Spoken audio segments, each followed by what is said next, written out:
ये दावा किया जाना, और ख़ुद इमरान खान ने भी जो हालिया जलसों में खिताबात किए हैं वो दोबारा लॉन्ग मार्च और इस्लामाबाद की कॉल की बात कर रहे हैं, और शेख रशीद कहते हैं कि सैलाब का पानी उतरने के बाद वो ये कॉल देंगे।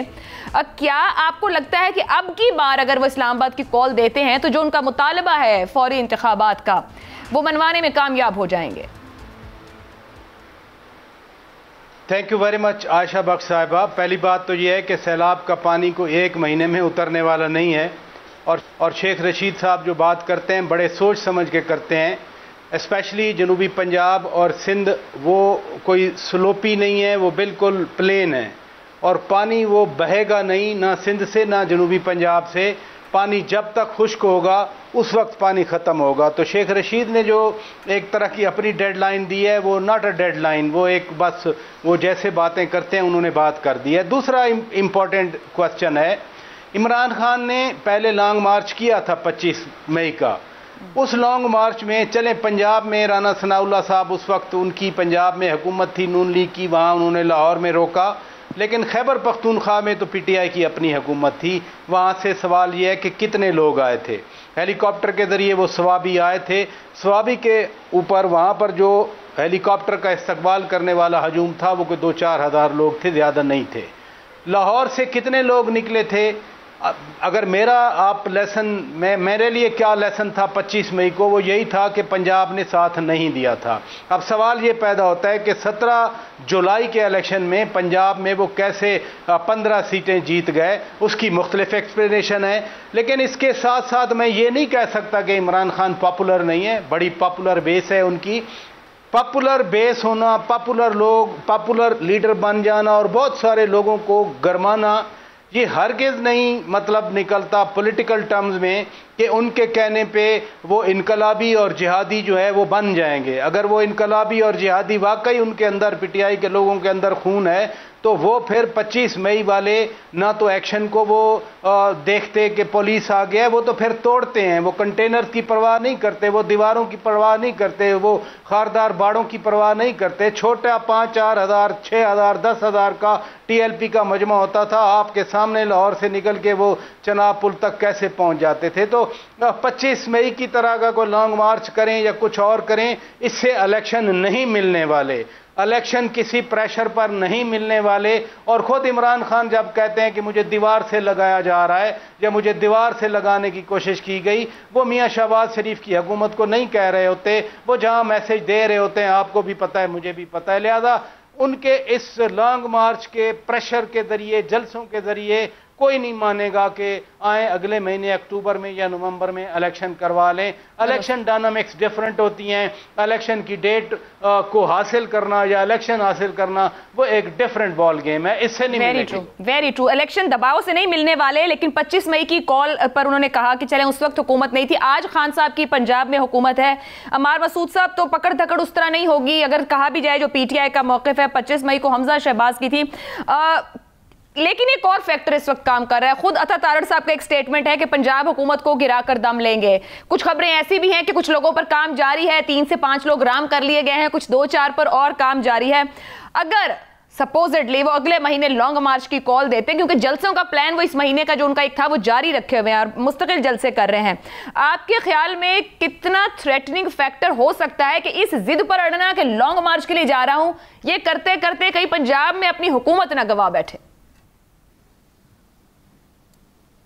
आयशा देखिए, कुछ लोगों के साथ खौफ मुख्तलिफ तरीकों से काम करता है। कुछ लोग खौफ में चुप हो जाते हैं, कुछ लोग खौफ में चीखना शुरू कर देते हैं। ये दूसरी कैफियत जो है इमरान खान साहब के साथ अब हो रही है। तो कुछ है, ये इलेक्शन का दबाव नहीं है, ये एस्टेब्लिशमेंट का दबाव नहीं है, ये बुनियादी तौर पर इमरान खान बचाओ मुहिम का सिलसिला शुरू हो चुका है और उनको बहुत सारे खतरात दरपेश है, जिसमें ज्यादातर ऐसे अफाल और ऐसे काम हैं जिनका पेशा और जिनकी जड़ें जो हैं इमरान खान की जात से वाबस्ता है।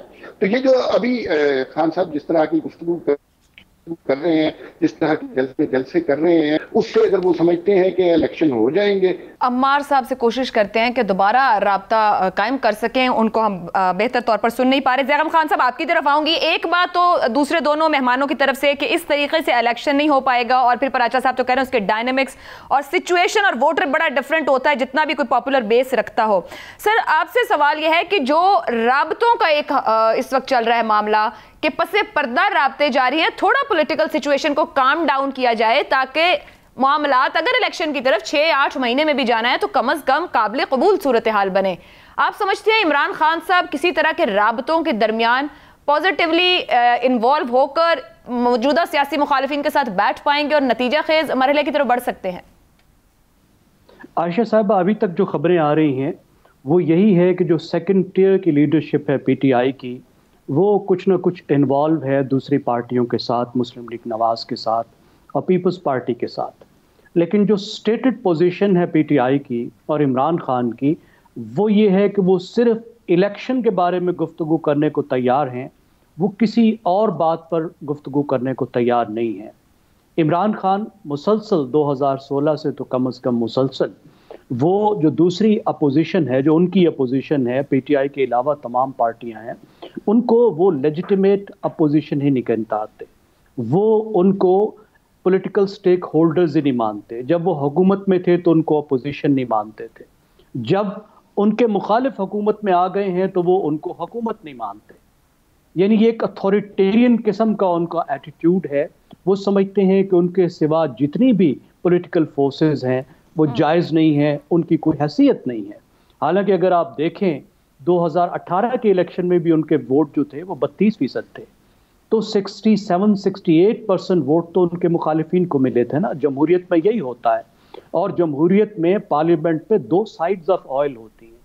जहाँ पे हुक्मरान इंपॉर्टेंट होते हैं, हुकूमती पार्टी अहम होती है, वहीं पर जो दूसरी साइड है, अपोजिशन है, वो भी अहम होती है, क्योंकि अपोजिशन अददी तौर पर ज्यादा लोगों को रिप्रेजेंट कर रही होती है। हमारे यहाँ जो सिस्टम है, first pass the post system जिसको कहते हैं, जिसमें बहुत से कंटेस्टेंट्स में जिसके सबसे ज्यादा वोट होते हैं वो मेंबर बनता है, उसकी वजह से अपोजिशन जो है वो बहुत बड़ी तादाद को, अक्सरियत को अपोजिशन रिप्रेजेंट कर रही होती है। इमरान खान साहब ने इस बात का एहतराम नहीं किया, और अब एज अपोजिशन भी अपना रोल वो प्ले नहीं कर रहे, और वो ये समझते हैं कि इस एटीट्यूड का उनको फायदा हुआ है, इसकी वजह से लोग इनके साथ हुए हैं। उन्होंने अपनी अपोजिशन को डिमोलिश किया है, उनकी लेजिटिमेसी को ख़त्म किया है। इस वक्त वो हुकूमत की लेजिटिमेसी को ख़त्म करके अपनी पॉपुलैरिटी बढ़ाने की उन्हें कोशिश की है, और उन्हें लगता है कि वो कामयाब हुए हैं। मुझे तो नहीं समझ आता कि इतनी जल्दी वो अपने रवैये को किस तरीके से बदल लेंगे और क्यों बदल लेंगे, जब तक कि उन्हें उसी तरह का नुकसान ना उठाना पड़े जिस तरह का नुकसान पीपल्स पार्टी और मुस्लिम लीग नवाज ने उठाया था और अपना रवैया बदला था। मैं आ रही हूँ उमर साहब आपकी तरफ। ठीक है ज़ैगम साहब, बात मुकम्मल हो गई आपकी? जी जी ठीक है। अमर साहब, पिछली बात भी मुकम्मल कीजिएगा, और जो ये बात ज़ैगम साहब कर रहे हैं मैं उसको कुछ डिफरेंट अंदाज से रखना चाहूँ कि इमरान खान सैलाब ज़दगान की मुकम्मल बहाली के फौरन बात करना चाह रहे हैं, या इस बात पर लोग क्रिटिसाइज कर रहे हैं कि वो इस वक्त जल्द से रोक कर ज़रा यहाँ पर तवज्जो करें। ये जो उनके सियासी इक़दामात हैं कि सियासत नहीं छोड़ूंगा बाकी करता रहूंगा, ये काउंटर प्रोडक्टिव भी हो सकते हैं उनकी पॉपुलैरिटी के लिए? देखिए, इमरान खान को सैलाब से कोई गर्ज नहीं है। सैलाब में लोग मरें, जिए, फसलें तबाह हों, मवेशी मर जाएं, अब गांव के गांव ज़ेरे आब आ जाएं, हमने देखा है इमरान खान को इन चीजों से बिल्कुल कोई परवाह नहीं। ये वही साहब हैं शकीउल कल्ब किस्म के जो कहा करते थे कि हजारा लोगों की लाशें जो हैं इन्हें ब्लैकमेल नहीं कर सकती। तो सैलाब भी इमरान खान को ब्लैकमेल करने के लिए किसी तरह ममद्दो माविन नहीं साबित हुआ। और हमने कहीं पे देखिए, हमें खान साहब ने एक टेलीथॉन की और एक पांचे उठाकर एक जगह का दौरा किया, तो हमें कहीं नहीं नजर आया कि तहरीक इंसाफ के टाइगर्स जो हैं वो कहीं सैलाब ज़दगान की मदद कर रहे हो। हालांकि 75% पाकिस्तान पर अभी उनकी हुकूमत है, तो उन्हें इससे कोई गर्ज नहीं होता। इस वक्त जो मेरे ख्याल में ये बहुत ही शफ़ाफ अमल है कि जब सारा पाकिस्तान डूबा हुआ है, 2/3 पाकिस्तान, उस वक्त आप सियासत में सियासी जलसे करें और वो बातें कहें जो आप 1972 से कह रहे हैं। कौन सी नई बात कह रहे हैं?